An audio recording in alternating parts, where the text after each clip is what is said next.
Hey, what's up, rock stars? It's Rox coming to you today with the review for Vh1's Family Reunion, the Love and Hip Hop Edition, Season 2, Episode 3, you guys. So let's get to it, shall we? All right, you guys. So, of course, it's about Safari and Erica. Isn't it always about Safari and Erica? This is the reason why I stopped reviewing Love and Hip Hop Atlanta, the regular season, because everything seems to be about Safari and Erica. They just come in and take over. It's just like the whole show is theirs. They might as well give them a damn show anyway, you guys. So Safari gets there, right? And he says that he hasn't talked to Erica in a couple of weeks, only when they just exchange, the babies. Other than that, he hasn't had much contact with her. So he's just trying to keep his distance and give her her space. And when it's time to say hello to her, he will. So he's at field day with the guys having a good time, and he ain't said nothing to his wife. Erica's over there sulking, poking her lips out. Okay, of course she is, woe is me, I am the victim, all of that. When Safari sees Mimi, she says that she knows that he's going through a lot. And he says that he just ain't even in the right headspace. And it's all because Erica's just so damn disrespectful to him all the time. Always has all this shit to say. And Mimi was like, I know. I went through the same thing with my baby's father. She also had to deal with Stevie J's disrespectfulness. Okay, so she knows. And she said that she's gotten to a point in her life that if you're going to be disrespectful to her, then she's just going to push you to the side. Like, she's not even going to deal with you. She's telling Safari that they have to get to that space as well. Like, they have to get to a space where they're respectful for each other. Because at the end of the day, they have two kids together and they're going to have to deal with each other eventually. So you guys have to get past this. And of course, Safari says he doesn't think that they can, and he starts crying. I was like, are you really bringing on the tears now, Safari? Is that what we doing in acting class? Okay, I'm not mad. Show your other side where you can start crying and still feel like a man, Safari. It's all good. Show your emotions. It's good for black men to see these kind of things, even if it is fake as fuck. So Mimi is trying to talk Safari off of the ledge because he's not feeling all that well. We see Erica, she's talking to the producer. She's doing her little side interviews, confessionals or whatever, and they ask her how she's doing, and she was like, I'm just trying to stick to the plan, I'm here, I'm trying to enjoy myself. And then Safari just walks up. He wants to talk right now. Right now, I still have to do interviews. He's like, no, he wants to talk right now. Okay, so he pulls her to the side, and he's like, I feel like I don't even know you anymore. And I was just like, oh my God, y'all gonna wait till you get to this family reunion to have this conversation. They so full of shit, you guys. Why? Are you guys really enjoying this? I mean, are you believing this? It's entertainment. Anyway, Erica decides to be the logical one here, and she says that right now, let's just deal with just being co-parents. All right, let's do the best co-parenting job that we can. And I guess Safari was like, all right, okay, but you could tell by the look in his face that that's not really what he wants. Let Safari tell her he don't know what the fuck he wants. He want to be with Erica, but he don't want to have responsibilities of being a parent and a husband. He want to go out and have fun. He want to hang around with different women, but he still want Erica to be there. Erica, I was just like, what? What is this? He's mad because she filed divorce? Is that what, this is his way of getting back at her?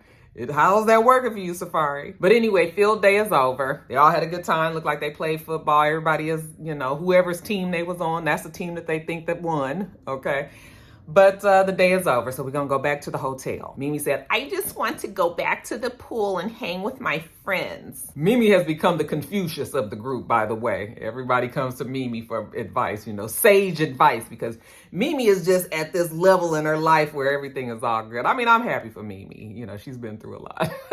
Now, Cisco is another person on the show who seems, if it ain't Erica and Safari, then it's Cisco. Okay, Cisco/Peter. All right, Cisco said he got a lot of people on the show that he need to work shit out with too. All right, but right now we dealing with Peter and Amina. He feels like him and Peter, his fellow Creep Squad member, are in a bad place because Amina has used him to kind of get back at Peter. There's a point when he's talking to Amina and he was like, you used me, to get back at Peter. And she was just like, why would I use you to do something like that? It's been years since her and Peter were involved. And he said, because you still in love with him. And she was just like, I am not in love with him. She just loves him as a person, as a brother, as family, as her baby's father, nothing further than that. So again, it's more talk about whether or not Amina and Cisco did have sex Of course, Richie D is sitting over on the side, just kind of watching this interaction between Amina and Cisco, and I guess he's trying to gauge whether or not he needs to believe Amina or Cisco or what.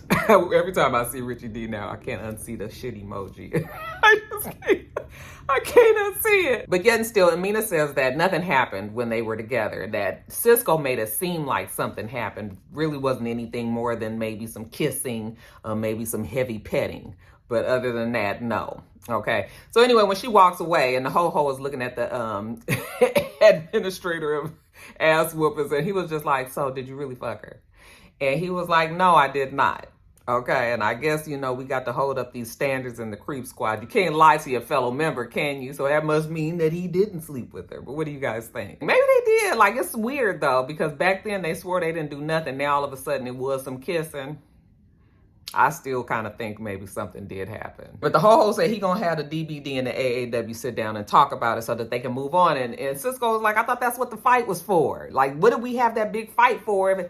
Y'all had that big fight because you needed some money, okay? Y'all had that big fight because you wanted to be on TV, okay? You was thirsty, trapping, all right? And decided to go on and fight. But anyway, enough about that. Let's get back to Safari, okay? Safari and Bobby, well, Bobby's friend, and the fact that, Safari was dancing around with Bobby's friend, and that was why the friend got beat up and why Bobby was a part of that beaten up session too. Safari's whole thing was like, well, I'm going through a divorce, so I can do whatever I want to do. You can't tell me that I can't do anything. Safari kind of acts like he's just like, well, you divorcing me, so nanny boo boo, I could do what I want. But then you still pouting and crying up here on this damn show talking about your wife and how what do you want? Something's wrong with Safari. It's stupid. You're just stupid. So when he's talking to Erica and she was just like, I'm in pain because I just had a baby and, she's going through her postpartum and all. And she's going through this pain. So she kind of wants Safari to feel the pain too. And he was like, well, you decided to file the divorce. Like, I didn't say I wanted to have a divorce. I just wanted to go out and hump on different women. And she was just like, yeah, I filed for divorce because you abandoned me. And he was like, stop saying abandon you. I did not abandon you. All that conversation about her being in the hospital when she had the baby, the second baby. And remember, she said that she had the baby by herself, that Safari wasn't there. Now, first of all, she was trying to keep Safari from going to the hospital. Remember, she had filed a motion that would keep him out of the hospital because she said that he stressed her out too bad. Well, that didn't work. So then she continued to say he wasn't there. But then later on, when he's talking to the guys and they asked him, like, were you there? And he was like, yes, I was there. Me and my mother were both there. Okay, nobody was in no damn Miami like she said. So like I said, Erica, just y'all just the ones that choose to believe her. She tells him that he broke the family. And now he just doesn't know how to face the fact that he broke this family up. Well, he's just like, you know what, Erica, go on and live your life. Okay, you single, you do what you want to do. I'm going to do what I want to do. And the whole thing is, okay, Safari, well, then stick with that. What you crying for? Because he ain't finished crying, y'all, believe me. So, of course, everybody is listening to them and everybody got to wax poetical about, Safari and Erica and relationships and how it's not going to work. Okay, of course, it's the main people whose relationship has never worked. Richie D and who else was it that was talking? Okay, giving all this advice on, what makes a marriage work. It's just like, you guys are all funny. Erica says that she can't keep being publicly humiliated. Then why the fuck do you keep going on shows to be publicly humiliated? Okay? If you wanted to keep that shit on the hush, then you would stay off of every damn show that VH1 presents to you, right? You would think so, right? Girl, she's so... Oh my God. This whole review is going to be about them, you guys. So now she's trying to figure out how to be a single mother, okay, of two young kids. Anyway, Marcus and Shekinah, they pull Safari to the side and they're just kind of talking to him. And Marcus is trying to tell him, the reason why Erica, has such a foul-ass, strong-ass, vicious-ass mouth. The way that she talks to him is because she's hurt. She's lashing out. Now, listen, this is Marcus telling us. We got Brooke's version earlier. Now this is Marcus, He said he knows how it can be. He been through this thing with Brooke. But he just wants Safari to understand where Erica is coming from. Shekinah, she just used her mouth to hurt you. I still can't get the Shekinah voice, child, but Shekinah is just saying that Erica's just acting out, basically. And Safari was like, he don't want to have to deal with that kind of stuff. Safari is a perpetual child. He's just stupid. He's just a baby. Well, Marcus says, well, she has abandonment issues, so she's always going to throw the whole abandon thing out at you. And he was like, but that's not true. Like, I did not abandon her. And that's a strong word. And I don't want people to look at me and think that well, Erica don't really have to do nothing. You the one that's helping her push that narrative. Even if it wasn't true, you out there, you wilding, saying you just want to live your life. And, you didn't know the kids was going to bring all this extra responsibility on you. And, just like, what? Marcus was like, listen, you're going to have to deal with Erica eventually. So you either deal with it now, you're going to deal with it later. But you guys got these kids. Like, it's nothing that you can do to turn away from this. It's just something that you're going to have to deal with. And, Safari always poking his lips too. They both two damn babies. Married and got babies they damn selves. So when he walks away, she kind of tells Marcus that she needs him to be the role model, for the married men, because it ain't too many men out here. It ain't no man other than Jewels, and Jewels is not fixing to get into no conversation with Safari about the bullshit that's going on with Erica, especially since Erica and Kimbella, they even have bad history, even though they've stayed pretty far away from each other on this show so far. Marcus says that thing that people says that really gets on my nerves. He's a husband, he just doesn't know how to be a husband. Nobody knows how to be a husband if it's their first time getting married, but you have common sense. You know good and damn well you ain't supposed to be dancing up on no hoes, okay? You know good and damn well that you ain't supposed to be bringing women to the house, supposedly, let Erica tell it. You know good and damn well that you shouldn't be leaving your wife when she's pregnant and having kids and shit. You know good and damn well that being a father has certain responsibilities, as being a husband has certain responsibilities, all of that. Like, so I'm not buying the he doesn't know how to be a husband bit. But Shekinah tells Marcus that she needs him to hold it down, whatever that means. Now, jumping over to Brooke. Brooke is talking to Blvd, and she was just like, I'm just checking on you, seeing how you enjoying yourself at the family reunion. I done seen what you've been doing around here. Blvd, that's nothing. I just was getting to know her. Booby Gump. He says that Sin is cool and everything, but nothing's happened. He's just trying to get to know her, and, but he said that a lot of people think that Brooke oversteps because she's always asking all these questions, and people feel like that's not Brooke's place. Remember, at one point on the show, they tried to make it seem like, even though they never really did anything, they kind of tried to make it seem like there may have been some sort of romantic link, just for a second, and then they got rid of that. But he says that Brooke keeps him in order, like keeps him in place, keeps him honest, basically, and nothing's going on. They're just besties. They really, really close. And that's the reason why Brooke is so concerned about what goes on in his life and whether or not he's getting some coochie at the family reunion. Now, remember, Amina wants to have this divorce party. She said that it's crazy the way her and Peter's relationship started, but yet and still, even though everything has gone on the way that it has, she has nothing but respect and love for her baby daddy. Okay, she has 2 kids with Peter, and she's happy with her life right now. Peter tells us that, yeah, it was crazy. It was rough, but 5 years later now, they are better than ever. They have decided to get this divorce. It's not in no bad, they don't have any bad feelings for each other. It's all love and all that. So that's why they can have this divorce party and everybody celebrate for the right reasons. Everybody gets dressed up in their favorite 70s gear, and we see the men first, and they was all out. I was like, look at VH1 giving them the costumes. You couldn't tell me that them men got them costumes together. Anyway, they all show up at the party, looking 70-ish. And then here comes Safari, all Debbie Downer. Peter said, when I see you, you always look happy. Even when you're going through stuff, you always look good, happy. And so Safari was just like, well, that's not how I feel right now. I said, oh, you even gonna cry with your boys? Okay.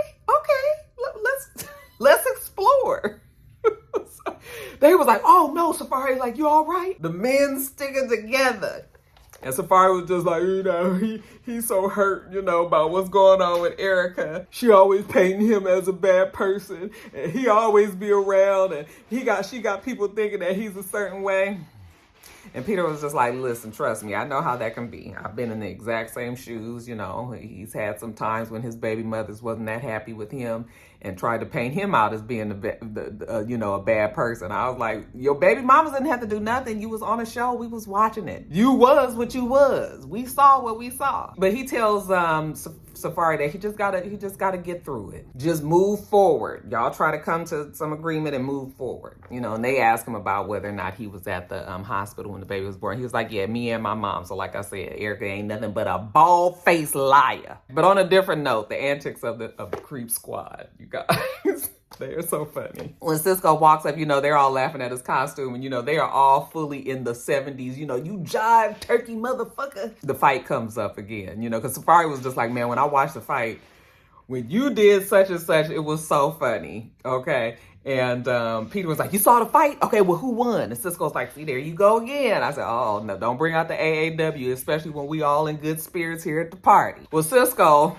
is going to take this time while everybody's in good spirits to apologize to Peter. And it looked like Peter don't even really care about what goes on with the AAW. So the DVD goes on and shakes hands with the AAW. And it looks like at least that branch of the Creep Squad is back on track, y'all. And then who shows up but Erica again? The fun police, the energy drainer, okay, the creator of drama. But Peter was like, we don't got time for no down stuff today. This party is all about love, okay, even if it is a divorce party. All right, now jumping over to Jonathan. Jonathan is talking to Mimi, okay, Confucius. And he was telling her, this is the happiest, the glowiest that I've ever seen you. And she was just like, when there's something going on, if it's negative, I have to just put it to the side. Mimi said she ain't got time for the drama, all right? She said that she was engaged to Ty, but they broke up, but they are, you know, really good friends. And I actually think those two are back together by now. But, you know, she said that, you know, things is just really good. And she just don't have any space in her life for negativity. Well, Jonathan is still a little perturbed about what Zale said on the bus, you know, and the fact that he told him that he was too gay for him. And Jonathan was like, that shit ain't cool because, you know, there's little boys out there that look up to me. You know, people that want to be like me. You know, he feels like he's a spokesperson. He's a role model for these young kids that are going through the things that he went through when he was young and trying to express himself as a, you know, a Latino gay man in his community. So the fact that Zale would say something like that to him, and she was just like, listen, Zale is just going through whatever Zale is going through. You know, Zale told Erica that he wants to be married, be straight, be married and have kids. And I still, y'all, I don't know. It's obvious that it is Zale, something that Zale himself is going through. I kind of feel like he's denying the fact, or maybe he's ashamed of the fact, or hasn't come to terms with the fact that he's gay. I don't know. It's weird, though, because the way he's always presented himself, and now all of a sudden it's this about face, and he wants to be looked at as a straight black man. Like, I don't, it's just crazy to me. And Jonathan was just like, well, the whole thing is him telling me that I'm too gay. It's like, I can't tell somebody, like, wouldn't you be offended if I say you too black for me? Again, Mimi is trying to tell him that you just gotta listen. You just gotta move forward. Okay, you just... negativity over there, you ain't got time for it, and you just keep your life positive and keep going in that right direction. I mean, and Tara get there, and Tara was just like, well, you know, isn't this a change in events here? She said she wasn't invited to the wedding, but she was invited to the divorce, and she's happy that Peter's happy. She's happy that Amina's happy. You know what? If they happy, she happy too. Okay, they've come a long way, and Amina just looked like she just there to, you know, collect this check, ain't really trying to get involved in too much drama or nothing. Okay? I really don't know why Tara is even there. But anyway, this divorce party. So Amina and Peter are talking, and they're just talking about how, you know, proud of themselves that they are, that they have such a good relationship. Amina says that even her friends that she knows that have, you know, baby daddy situations, nobody gets along as well as she does with her baby's father, you know. And Peter was just like, I love you. Like, I really love you. And there's nothing that I wouldn't do for you. You know, we just family. And she was just like, yeah, I feel like I'm family. I feel like I'm part of your family. I know how you feel about your family, you know, and it's not like the romantic, intimate type of love. It's more like, you know, you my family, we always gonna be, you know. So it was a whole bunch of, I said, well then kumbaya shit. They just so happy with each other. Okay, so fine, good. Them two have moved on with their lives, and I guess everything is good. I don't understand why it took them so long to get a divorce. Like, what did they have together? They didn't even have anything when they got together. And it seemed like they never was really together. It's, at least on the show, it made it always seem like he was back and forth. And it was just like, what took so long for a marriage that, of convenience that happened? Like, all of a sudden it's taking you guys all this long. So like you had assets and all this stuff together. I mean, maybe they did, but I mean, I don't remember anything like that. But yet and still, like I said, 5 years later, here we are at the party. After they have their conversation, Amina and Peter, they get everybody together and they have a speech for them, telling everybody that, that they are family and they love each other and that they just in a good space and they glad that everybody came and all of this. I was just like, where everybody else supposed to go? I mean, they here for the show. They wasn't gonna not come. But the Peter, Tara, Amina drama is all done. Now, Safari tells us that he can't just fake the funk here. He can't be all fake and act like everything is good when his wife is sitting over there and he's over here and he just ain't in a good space and he just need to talk to Erica. So they're sitting next to each other, and she's sitting over there and he's sitting over there and they both not looking at each other. But then she notices that he's drinking. She was like, you're drinking? You never drink. Okay, he said he needs something. He's just having a problem with everything is just bad right now. And then he starts crying with Erica. I said, dude, this nigga done cried 3 times on the show. That has got to be a record. So then Erica get to feeling bad, say she can't kick a man while he's down, especially when it's her man. So she, goes up to him and kind of puts her hand around his head and she's talking to him and telling him how, she doesn't know how they got here. Like, they used to have fun together. They used to have a good time. And then all of a sudden, it was just bad. What I still don't understand is if it was so bad, why would you have a second child? I understand shit happens. But that's why I keep on saying that none of this is even real. Because I feel like both of them have sense enough to know that, if things is bad, you really shouldn't have another child. All right, so you would have taken precautions to make sure that you didn't get pregnant. And the way you was acting like you couldn't stand him and he was never around, how'd you even have time to get pregnant any damn way? But that's another question for another day, child. But the crazy thing about it is Safari now acts like he's so sorry or like, I don't know. She says that they can't keep going back and forth like this. And he says that, I don't want to lose you. And she was like, okay, let's just try to focus on being co-parents and that's it. And the fact that he's crying, she says that she feels like, maybe he's being sincere, but she just don't know no more because Safari just flips the script so often that she don't know what to think, but she's trying to just be there for him right now. So then she get to crying and saying how, like I said, it's a shame that they've gotten here because they used to have so much fun. I was like, when? Like, it never seemed like it was all that great.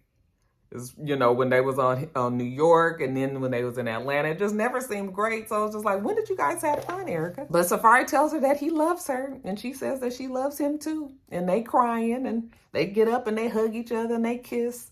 All right, it's a really emotional moment for them at this party.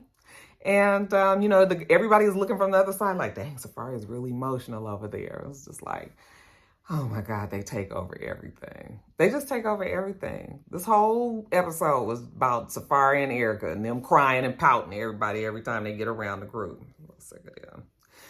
But whatever, you guys. So we get that done. And now everybody can enjoy themselves at the party. We got a cake, that says finally on it. It's the divorce cake. Hey, Safari, come over here and cut the divorce cake. Safari goes over there and cuts the cake and everybody gets their slices. And now him and Erica so good that he's actually feeding her cake. All right. And yeah, it's a good time at the family reunion divorce party. Actually, they look like they had a good day that day. And when they took that little picture of the group shot of all the people that was there, I was like, look at all them people just there collecting the check. What Yo-Yo there for? What Jewels and Jewels and Kimbella doing there? Like, why is Shekinah there? We had forgot about Marcus until he decided to rear his face this episode. We still ain't seen Stevie J. I don't know what he would be coming for. It was just like, honey, all the people was like, yeah, if you want me to come and be with you guys for a couple of weeks and get a check, then why not? I'm not mad. I'm not mad. All right, you guys, that is it. You guys see my perfume stand? Jada got me a perfume stand for Christmas, and it's perfect for my perfumes. You see how pretty you can see everything now, you guys?